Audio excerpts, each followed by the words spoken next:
Mesdames,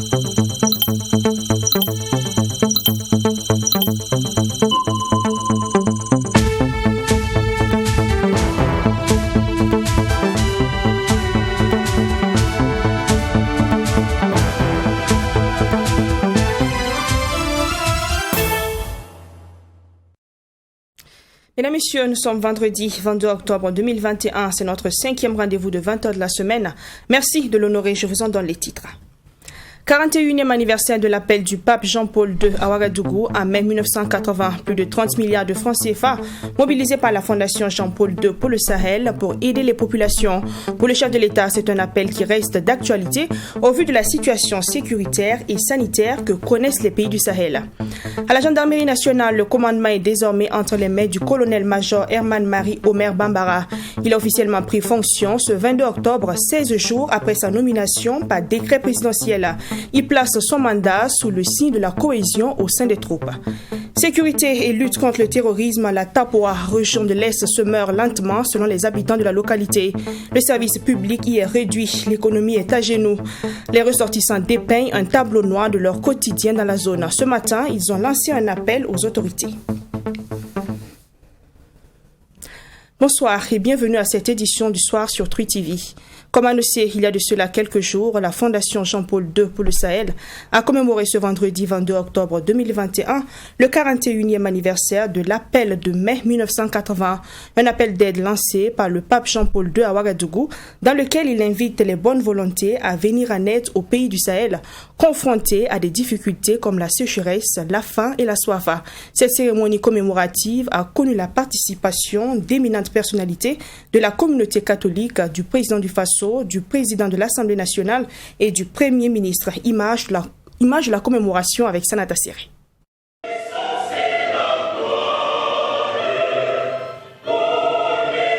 Le 10 mai 1980, une date mémorable pour les pays du Sahel. C'est précisément ce jour que le pape Jean-Paul II a lancé à Ouagadougou son appel à la solidarité pour les peuples du Sahel. Un appel solennel ayant donné naissance à la Fondation Jean-Paul II pour le Sahel en février 1984. En 36 ans de fonctionnement, ce sont environ 32 milliards de francs CFA que cette institution a mis à la disposition du financement des projets de formation et de réalisation dans divers domaines au profit des populations. Le bilan est vraiment très positif. Vous l'avez entendu tout à l'heure, plus de 32 milliards qui ont été engagés à financer des projets de formation, de reboisement, d'agriculture et à l'égard de toutes les communautés sans distinction de religion, de race ni de pays. Bon, au niveau des pays, peut-être certains pays ont eu plus de financement, mais ça dépend d'eux-mêmes. Si les membres d'un pays sont actifs pour faire des demandes, ils ont plus de réponses que ceux qui ne demandent pas beaucoup. Surtout les pays anglophones comme la Gambie ou le Cap-Vert, bon, ils ont moins demandé. Mais les pays comme le Burkina, le Mali, le Sénégal ont obtenu beaucoup de financement. Le président du Faso a au cours de cette cérémonie salué l'ensemble des actions menées en faveur des pays du Sahel. Selon lui, l'appel du pape Jean-Paul II demeure toujours d'actualité. Occasion pour Rochma Christian Kaboré d'inviter les bonnes volontés à accompagner davantage cette fondation dans le cadre de ses activités.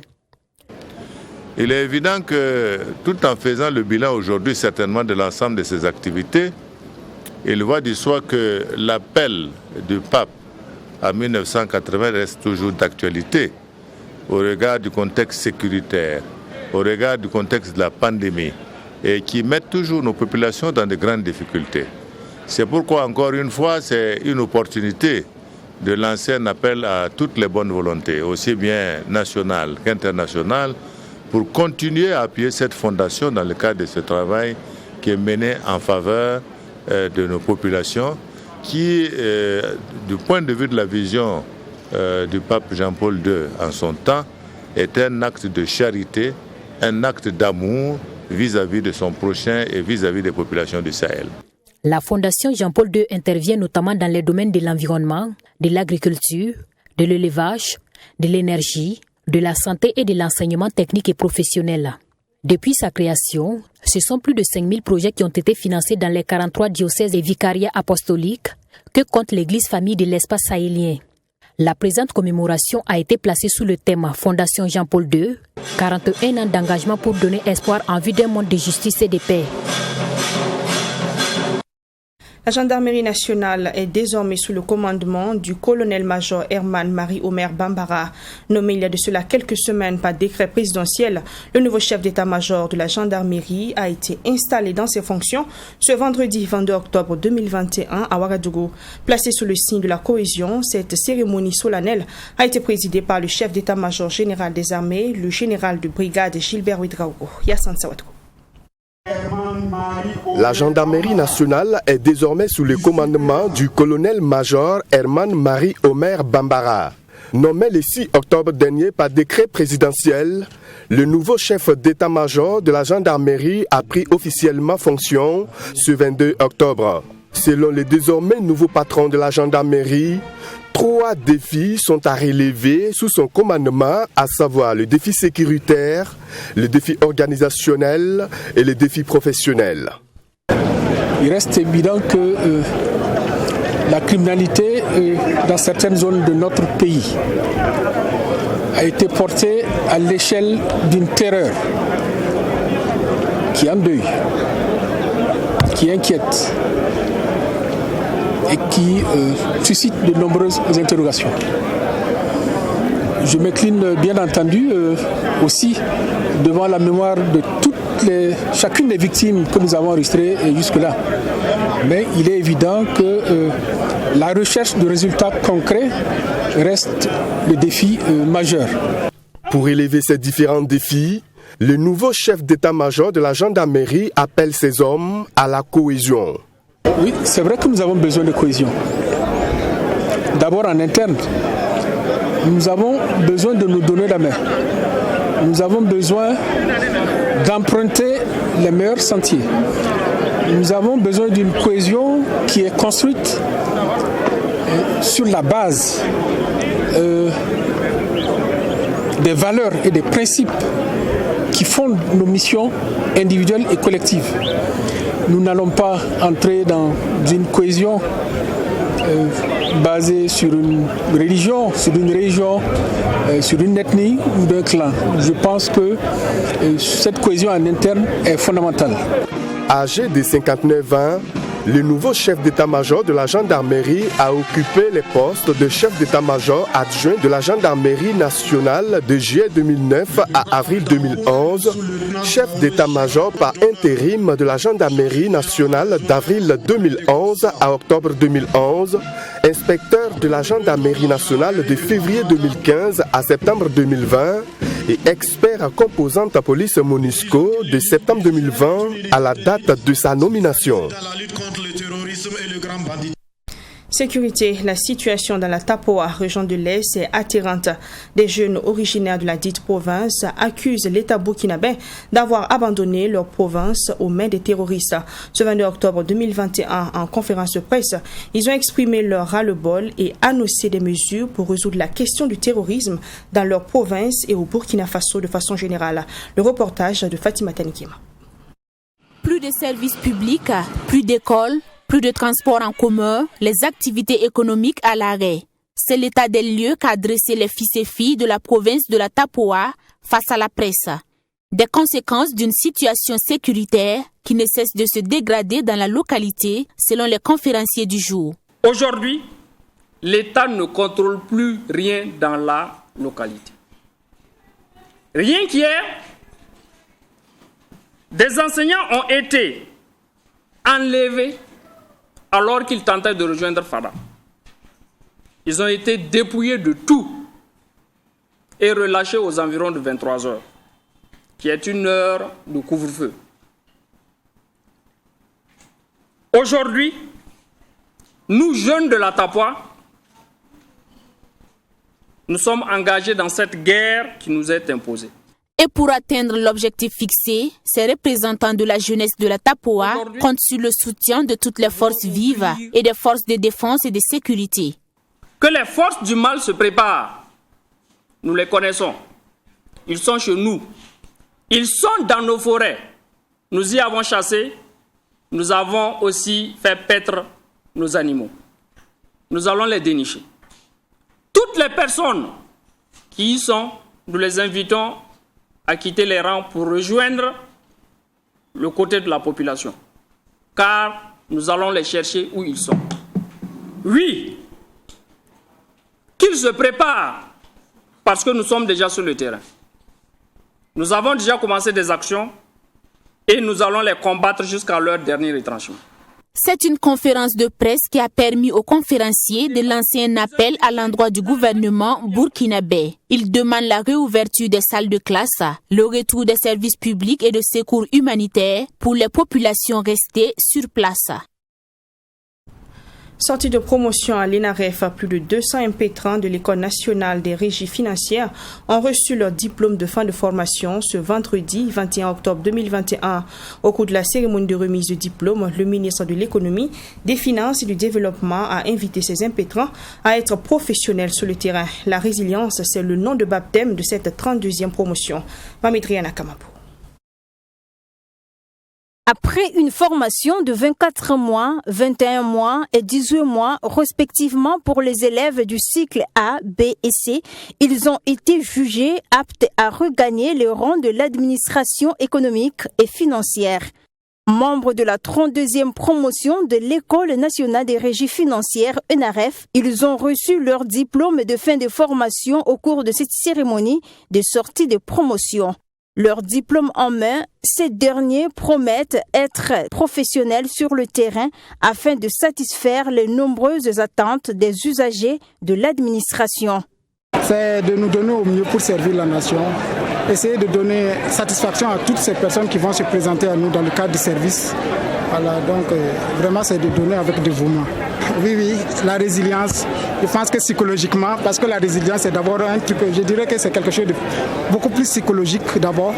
Donc on est préparé à affronter les adversités qui nous attendent.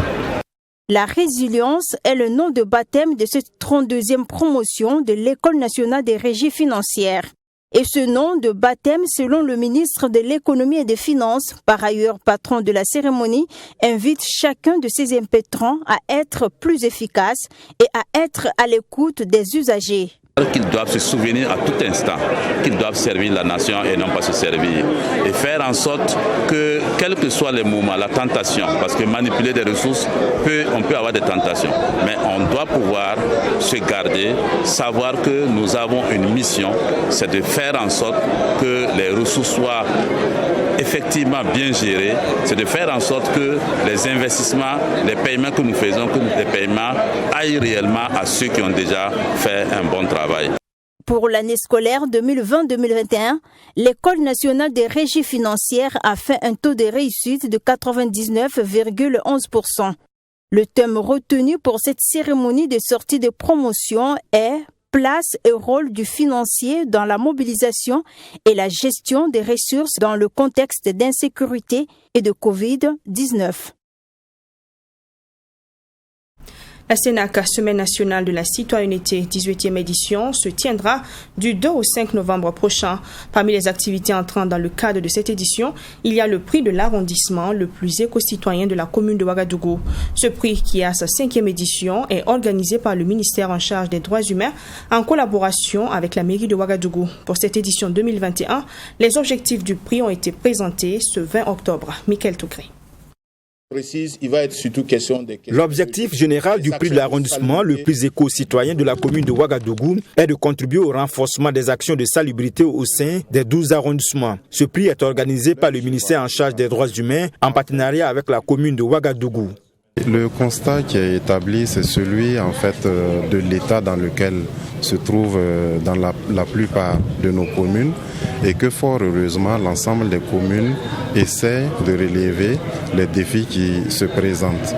Donc il y a les actions, les questions de salubrité, j'avais dit tantôt, mais également les questions de respect de l'environnement, mais tout ce qui entre aussi dans le cadre de l'amélioration des conditions de vie de l'ensemble des populations. En 2019, nous avons déclaré l'année de la salubrité. C'est quoi?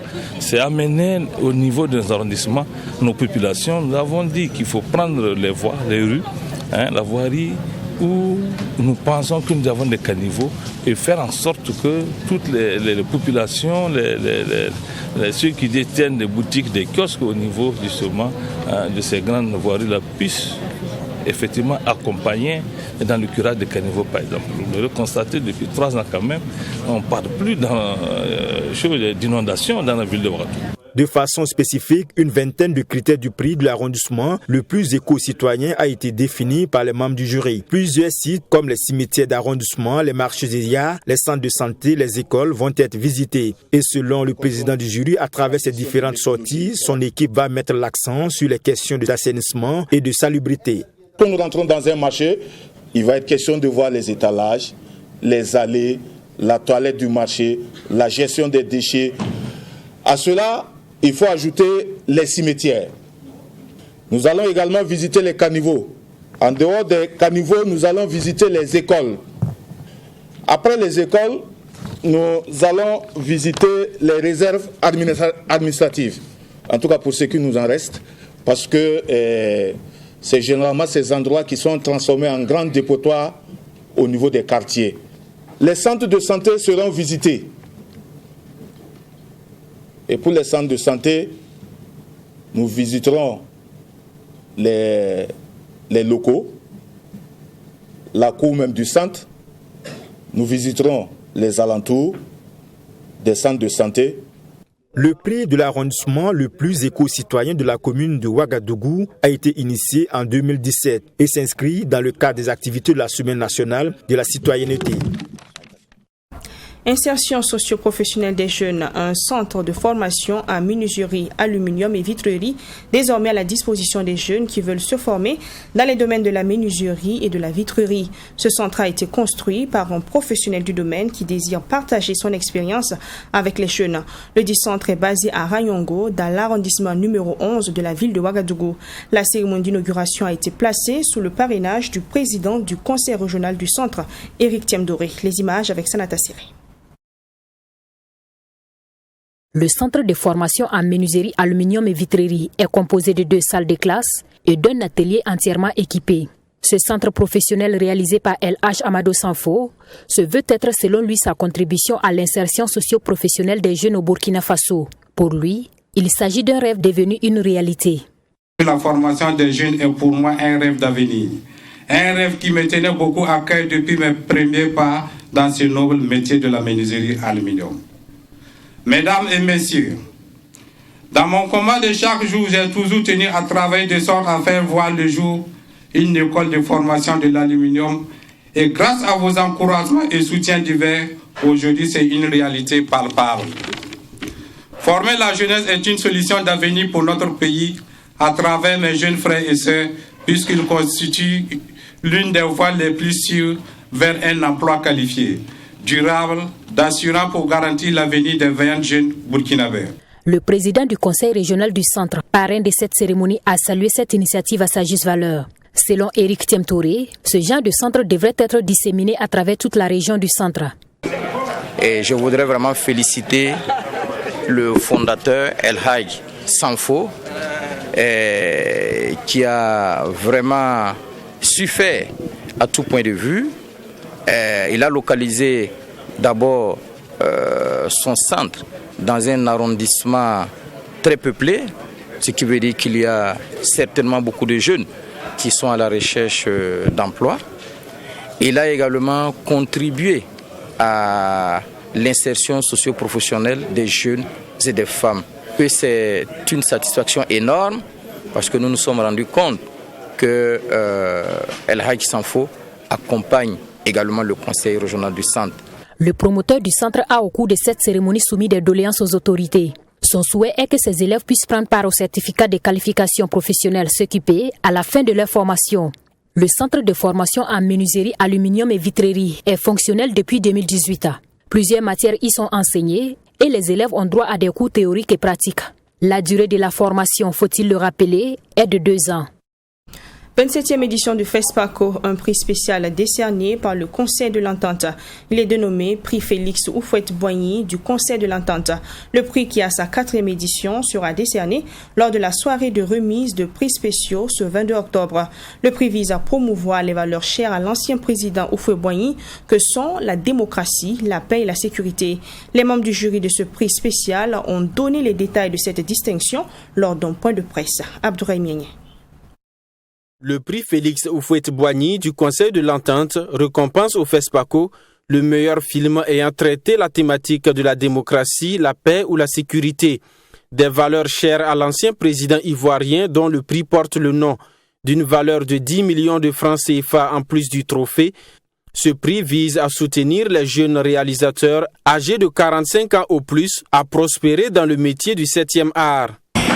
Alors, dans l'exercice de notre travail, nous avons présélectionné une vingtaine de films en nous fondant sur des critères thématiques du Conseil de l'Entente tels que la promotion de la démocratie et de l'état de droit, la paix et la justice sociale, la fraternité, l'entente et la solidarité, la promotion des valeurs culturelles africaines.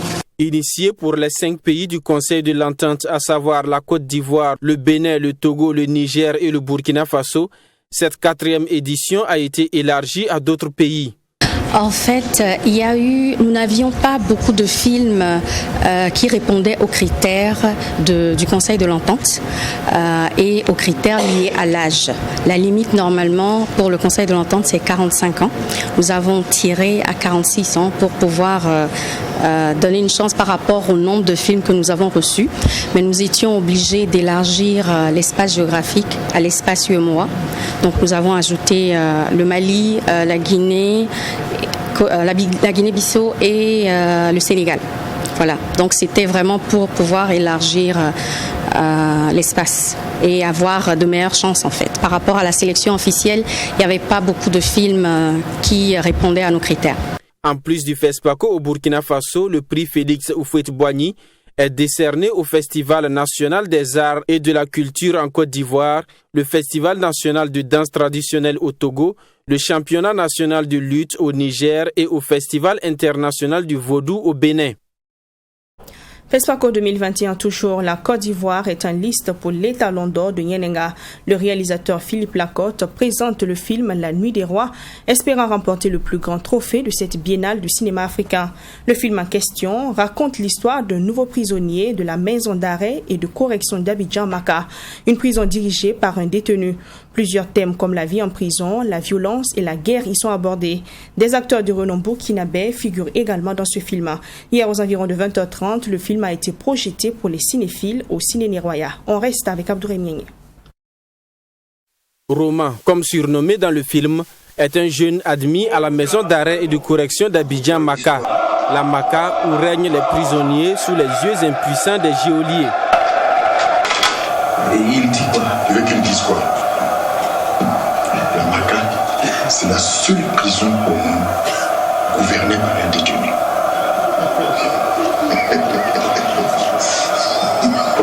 Les rois de la Maka, à leur tête, Barbe Noire, organisent une nuit de contes où le nouveau pensionnaire est contraint de raconter une histoire jusqu'au petit matin où risque de se faire tuer. Si Dieu dit que je suis Romain, celui qui doit vous raconter des histoires toute la nuit, alors je suis Romain. Romain raconte alors l'histoire de l'un de ses compagnons molesté par les populations comme représailles à ses agressions. Formé par les forces républicaines de Côte d'Ivoire FRC pendant et après la crise post-électorale de 2011, ce dernier fait partie de ceux communément appelés microbes qui sèment la terreur dans la ville d'Abidjan. C'est la crise post-électorale qui a fabriqué Zama. À travers ce film long-métrage intitulé La Nuit des Rois, le réalisateur décrit la réalité des détenus de la plus grande prison de son pays et aussi d'autres réalités qui gangrènent la société, telles le banditisme. C'est avec beaucoup de passion que les cinéphiles disent avoir suivi ce film qui, selon eux, n'est pas loin de la réalité. Au niveau de la créativité, c'était très intéressant. J'ai beaucoup aimé le fil conducteur du film. C'était très bien. Ça c'est fondé sur une histoire vraie. Ça fait voir un aspect différent de la vie en prison. Et ça, c'est très intéressant. C'était bien. C'était bien. Ce que j'ai vu aussi, j'ai vu que on dépeint pas mal la misère de l'Afrique. Bon, j'aurais voulu quelque chose de plus positif aussi, qu'on présente des réalités plus enviables de l'Afrique. La nuit des rois du franco-ivoirien Philippe Lacotte est le seul film ivoirien en compétition pour les Talons d'or de Yenenga. Le film a déjà été récompensé dans les festivals de Toronto et de Chicago. Sport, Nuit des champions AJSB, 26e édition cette année. À 2 jours de l'activité, le comité d'organisation a rendu visite à Sa Majesté, le Moronaba Bango, dans la matinée de ce vendredi. En effet, le Moronaba Bango est le parrain de la 26e édition de la Nuit des champions AJSB. Il s'agissait d'une visite de courtoisie qui a servi surtout d'occasion pour présenter à Sa Majesté les invités d'honneur de cette cérémonie de récompense. Assami Touré. Laetitia Bambara, Christo Ivanov, Hugues Fabrice Zango et Iron Bibi sont les invités d'honneur de cette 26e Nuit des champions AJSB. Pour respecter le protocole, il était de bon ton pour le comité d'organisation, avec à sa tête Claude Rwamba, de se rendre chez le chef suprême des Mossé, patron de la cérémonie, afin de lui présenter ses invités. Une occasion pour demander également des bénédictions pour la réussite de l'événement. Vous savez que nous sommes en plein dans l'organisation de la 26e Nuit des champions AJSB et nous avons des invités d'honneur à qui nous avons tenu à présenter à faire venir chez le Moronaba, qui est le patron de la cérémonie, et que nous avons estimé qu'il c'était bien qu'il puisse voir ses invités d'honneur là, à savoir Laetitia Bambara, Christo Ivanov, qui viennent pour la première fois au palais de Sa Majesté. Mais le but en tout cas c'était de leur faire découvrir dans un premier temps la cérémonie du faux départ et ensuite recevoir les bénédictions de Sa Majesté, qui est le patron, qui ne sera pas là, mais c'était quand même bien qu'ils puissent voir ces invités d'honneur là, qui nous ont fait également l'honneur de répondre favorablement à notre invitation. Nous leur disons merci et nous espérons que ça ne sera pas la dernière fois qu'ils viennent au Palais Royal. Arrivée ce jeudi dans la soirée, Laetitia Bambara, championne d'Afrique au lancer de marteau aux derniers Jeux africains à Rabat, a assisté tout d'abord à la cérémonie du faux départ du Moronaba avant l'audience. Elle se dit honorée. Déjà très contente d'être à Ouaga pour la nuit des champions qui se déroulera dimanche. C'est vraiment un honneur l'invitation que j'ai reçue de votre part, suite à l'annonce de ma fin de carrière. Donc je suis vraiment très touchée de cette invitation et également très touchée d'avoir été reçue par le Moronaba aujourd'hui, qui normalement ne reçoit pas mais a fait une exception. Donc on a pu recevoir les bénédictions, donc ça c'est vraiment très touchant et on le remercie du fond du cœur. Même son de cloche pour Christo Ivanov pour sa première fois chez le chef. Donc c'est un saut de géant. Et je remercie infiniment toutes celles et tous ceux qui m'ont nominé pour cette soirée. Et j'espère être digne. Et comme mon épouse est burkinabé, je suis quelque part votre beau. En tant que patron de cette 26e Nuit des champions AJSB, le Moronaba n'a pas manqué de prodiguer des conseils et bénédictions au comité d'organisation. Il exhorte par ailleurs Laetitia Bambara, en fin de carrière, de se reconvertir dans la formation pour assurer la relève dans la discipline. Voilà, fin de ce journal. Merci de l'avoir suivi. Prenez soin de vous et prenez soin des autres. À demain 20h. Bonsoir.